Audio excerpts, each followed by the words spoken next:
Okay, thank you, David, and thank you, everybody, for showing up. And a special thank you to my brother, Tom, for, for coming to this.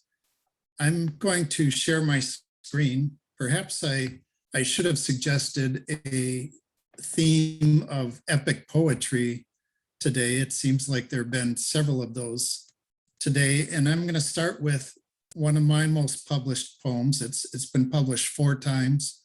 This poem was published twice, or it was published in New York City by 2 different publications in June of 2019. So it was there for the 50th anniversary of Stonewall. And then it was published twice after that. This poem is about 13 minutes long, so sit back and relax, and then I'll have a few other short poems after this. Gay is the boy who just started working with flowers and gestures so immaculately that everyone has always known that he is a gay boy. He loves his job, you can tell. Gay is the thin guy who has no use for the gym. He's fine and good for the man who loves him, starting out a new love and so animated in their discussions at the bar. Gay is the old man walking around shirtless because he loves the attention, with a far-off boyfriend somewhere, ready to visit him one more time and be together, embraced in a kiss. Gay is Allen Ginsberg and his young boyfriend. If only we could mirror their relationship. I wish I was half the poet and had the following that he had. Laurent and I could tour together and celebrate our love. Gay is the big guy in the Daddy Issues t-shirt, or dozens of other beefy bears, secure and confident in their image and eager to meet more of their own kind, blocking the way and laughing in their groups. I grew up in a household where it was probably allowed but unspoken, so I would read my sister's teen magazines and watch Davy Jones of the Monkees in his rare shirtless appearance, frolicking and enjoying the other guys around him. Tarzan was on every Saturday afternoon with sometimes a double feature. Or we'd go outside and play soldiers or Tarzan or cowboys and Indians, anything to be male and young boys, grow up male and as normal as we could, with 3 brothers and 1 sister, Midwest gay developing. Gay can be skanky and as sleazy as you can imagine, in dark alleys and hallways and businesses built around carnal activities. It's embarrassing, but sometimes necessary for quick releases. Gay takes your breath away when it's a crowd out for pride, partying and celebrating and truly proud of being who we are, taking over the city or the world as one large group in solidarity. Gay is just out with your friends, frivolous and inconsequential, dancing the night away, sipping cocktails, oblivious to any struggle or history. Put the movement away for Saturday night and have some fun. Gay comes creeping up on boys and girls, unsuspecting. Sometimes their families know, maybe even before them, but they realize it at long last, accepting or sometimes rejecting, but it's there to do with what they want. Gay is the emotional roller coaster that grabs people and makes them find whatever their identity will be. When they finally find love, it will be the high of their lives. When they meet with the bullies and persecutors, take cover. My youngest son is gay, but was afraid to tell me. I hope he was fine with it afterwards because I never had a problem with it. We shared New York City pride together around 2012. Father and son bonding, perhaps. At least it was gay generations together. My wife knew about me soon after we met. Bizarre but true in the interest of total transparency and honesty. I came out to her and one other guy who took it weirdly and acted strange. She handled it well, and we went on to live together, marry, and have 3 wonderful kids. My first true love, my partner. Gay is S&M culture, pain and power dynamics, sir and boy, master and slave, and dozens of other roles to capture the imagination. Play it out in private or public, any sort of fetish or interest. Gay is the most tender of feelings for the man I love. It took me too long to meet him, but now that I have, we want to be together every moment of every day. He's alive and young and the most beautiful of boys. Gay is a history of Oscar Wilde, Liberace, Dom DeLuise, and Paul Lynde, hiding in plain sight and setting off the radar of all but the least astute of observers, obvious and undeniable. Gay as Cary Grant, Rock Hudson, Tab Hunter, and James Dean. And the list goes on, known to those in the industry, leading men keeping it under wraps as best they could. Gays have always been around and always will be and are even present in the animal kingdom. Each new generation figures it out anew, with the full support of the ones who went through it all before. John was my first love, my best friend who happened to be straight. It could have been beautiful, but it was a beautiful friendship instead. Two teens sharing intimacies, experiences, and growing up together, trusting and loving nonetheless. Now I have Laurent, the new love of my life, sharing in all that is great in my past and my present, there for the long-term future. He's young but mature, caring and complete, and totally in love with me as I am with him. Gay is the plague, ignominiously originally named for us, but shared with Haitians and drug users swapping needles. It's not over yet, but it has moved on, still a worldwide epidemic. Gay are the smartphone apps for cruising and meeting, quick hookups, and maybe even something long-term. The place I met my young lover against all odds. Gay is the 40-year-old married man finally figuring it out, and the lesbian couple finding each other in the oddest of places, love surfacing and surviving against the harshest of obstacles. Gay is marriage at long last and an end to discrimination, in some places, but not all. Bathroom bills are a cynical ploy, and adoption and hospital visitations remain in jeopardy. Gay is the guy still in the closet, living in a small town, and driving miles to meet someone where he won't be recognized, in fear of being discovered and the presumed dire consequences. The closet is an odd place, basically learning to lie and covering your tracks, making up girlfriends or telling your parents you're seeing the same old straight male friend time after time. Coming out is so freeing, sometimes gradual, but for some all at once, exploding forth, like my son who told everyone within a few days and helped me reveal my Clark Kent identity to the last of my relatives. Gay are the old couples who have fought the long battles and won the rights and privileges that we can almost take for granted, secure in each other's arms, fending off any new attempts at oppression. Gay are the poets Walt Whitman and Allen Ginsberg, writer James Baldwin, and many others.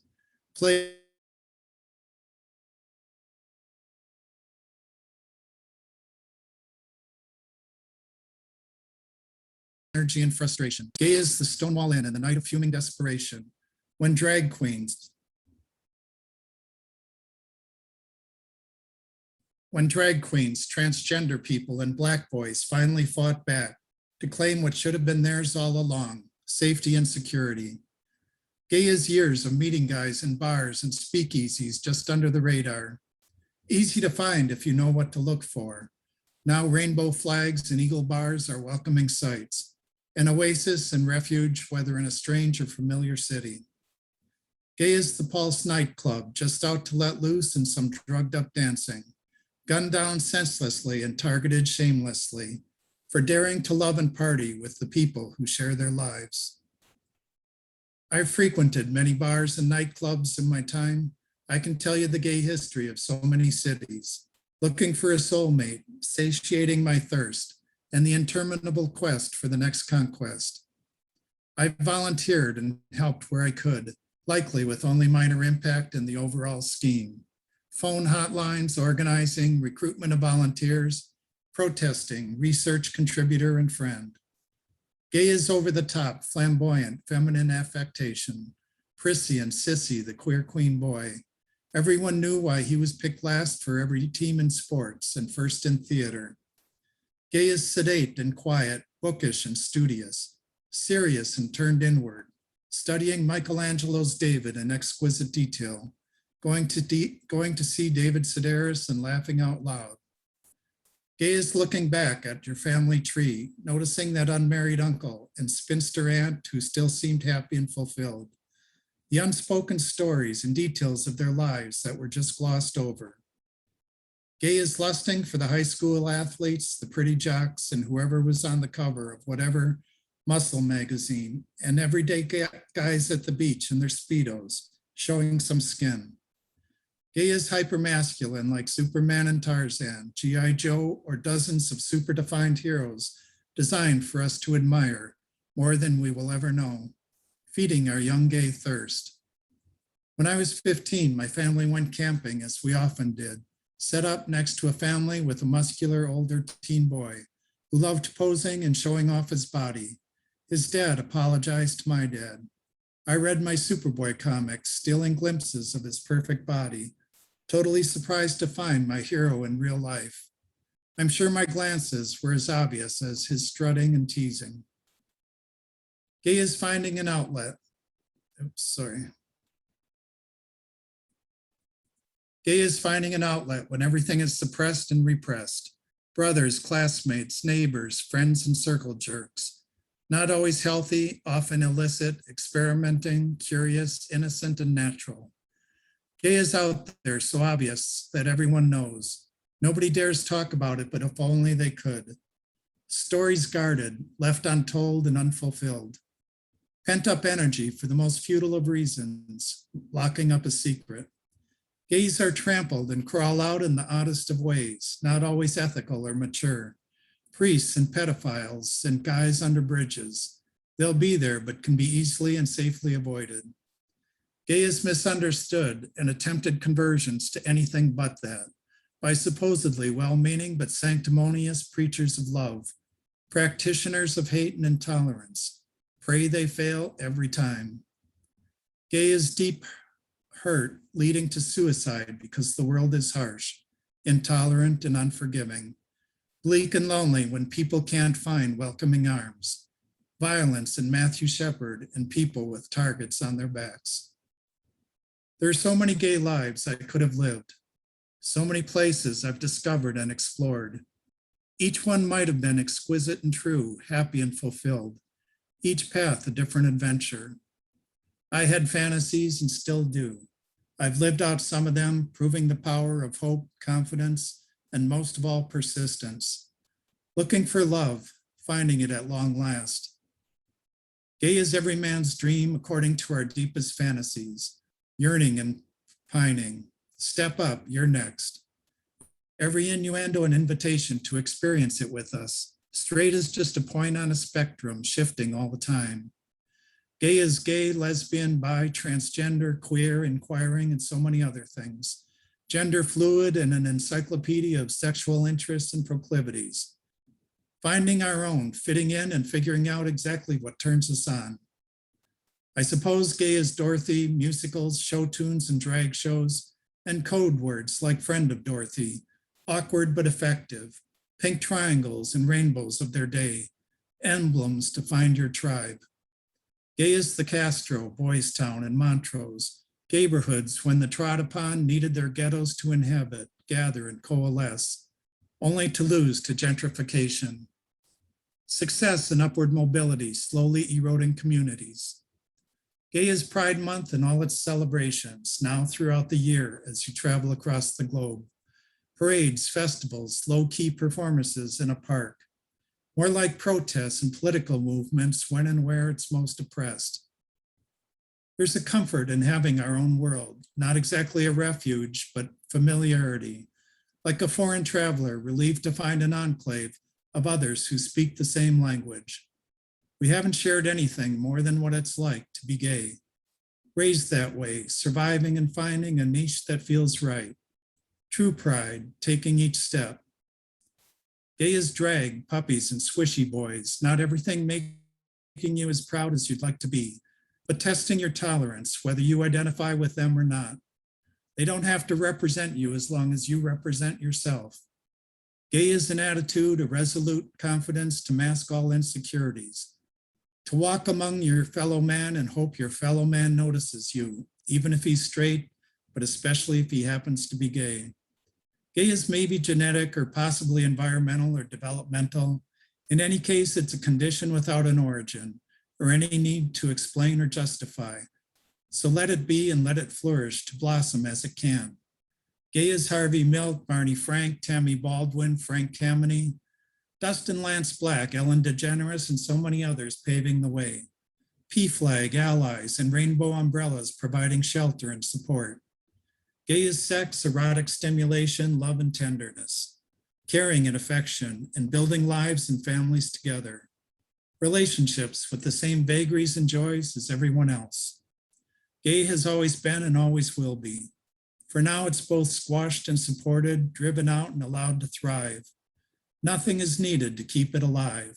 Gay is around us, between us, and among us. Gay just is.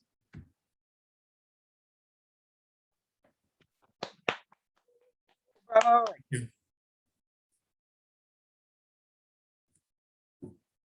I have 4 short poems to follow that with. This one is quite a change in pace. Life and death. Even a cockroach gets to live. We all make decisions about life and death. As a child, I would flood the largest anthill in our yard, totally flood it. It would shrink for a day or two, but then come back stronger, a bigger mound flying in my face. If the cockroach had crossed my path, I would have stomped on it, but it took a circuitous route. It avoided death. It was big, but I don't kill things bigger than that, like frogs or toads, croaking and hopping across my path. So why should I kill the roach?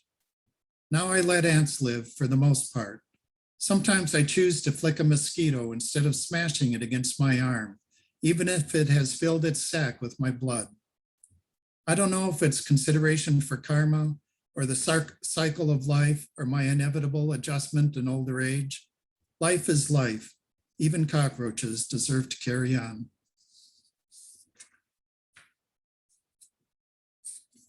Thank you. Then satellites. This is my, this is tied with my most published poem. This was published 4 times. When I was in college, I started writing poetry and I published a few poems, but I started up again after I retired from my career in IT. And this was my first poem accepted for publication. It happened to be accepted by 2 places on the same day, Wax Poetry and Art for their first weekly contest, as well as Hidden Constellations. So I mentioned it to both places. They both decided to proceed with it and they both published it anyway. So satellites. We have but one satellite that we've barely bothered to name, our moon. What if we had more? Imagine the comings and goings, the interweaving complex logistics of a planet with 12 moons, or even just 2. We would see rare sightings, alignments, and events, confounding the more ebb and flow of the tides, the source of a tortured zodiac, many pearls in the sky to glow on fresh lovers. Different size satellites, various colors and atmospheres, perhaps some twisting and turning in strange wobbly orbits, named for whomever from our past. We would have a choice of which to explore first, a wealth of information about our universe, a treasure hunt for life right in our own backyard. As much as I like the rhythms and patterns and majesty of our moon, I feel slightly cheated, having missed the dance of a crowd of satellites circling this sleepy planet.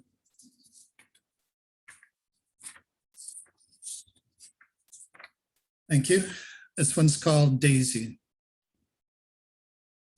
If I was a daisy in a sun-breezed meadow, one among millions, and my kids were looking to find me, drawing near, their voices louder, then growing fainter, exasperated, searching, maybe even giving up. If I was searching for myself and couldn't distinguish or describe me well enough, would it matter after this season is gone? Do I know any season but this one? I converse with my neighbors, blossom and sway according to nature's rhythms, sharing stories of how our children try to find us. Their frustration so adorable, like every generation before them. We blanket the hillside, carpet the field, each lost among so many flowers, blending with all the others. I'm right here among a mass of daisies. Then I'll end with this one. Sliver of time.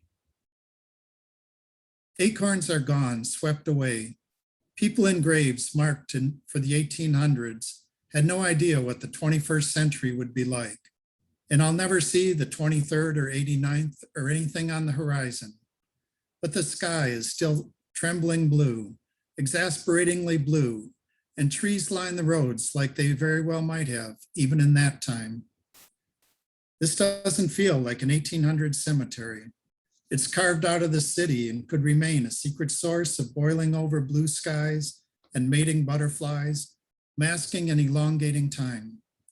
I'm here for only the faintest sliver of time, while thoughts and ideas and comforting blue skies traverse the eons. That poem was written in the Saint-Ouen Cemetery, and I hope to get back there and get back to Paris sometime soon. Thanks, everybody.